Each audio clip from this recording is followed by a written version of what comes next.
মহাপীঠ তারাপীঠ ৫১টা সতীপীঠের অন্যতম একটি সতীপীঠ হল বীরভূম জেলায় দ্বারকা নদের পূর্বে অবস্থিত এই তারাপীঠ। আমার এই তারাপীঠ ভ্রমণ সিরিজে তারাপীঠে মায়ের দর্শন থেকে শুরু করে হোটেলে থাকা যাতায়াত ছাড়াও থাকবে মৌলাক্ষী মায়ের অজানা ইতিহাস, ১৫০ বছরের পুরনো সাধক বামাখ্যাপার ব্যবহারকৃত মায়াবী ত্রিশূল ও শঙ্খ, আর থাকবে সাধক বামাখ্যাপার জন্মস্থান ভ্রমণের কাহিনী।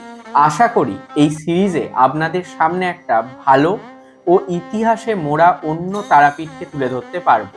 শুরু থেকে শুরু করলে বলতে পারি এই তারাপীঠ যাওয়ার জন্য শিয়ালদা, হাওড়া এবং চিতপুর ৩টে স্টেশন থেকেই ট্রেন আছে। যাদের উদ্দেশ্য দিনের দিন গিয়ে মাকে দর্শন করে আবার ফিরে আসা, তাদের জন্য সব থেকে ভালো হচ্ছে গণদেবতা কাঞ্চনজঙ্ঘা বা মা তারা এক্সপ্রেস করে সকাল সকাল তারাপীঠের উদ্দেশ্যে রওনা দেওয়া।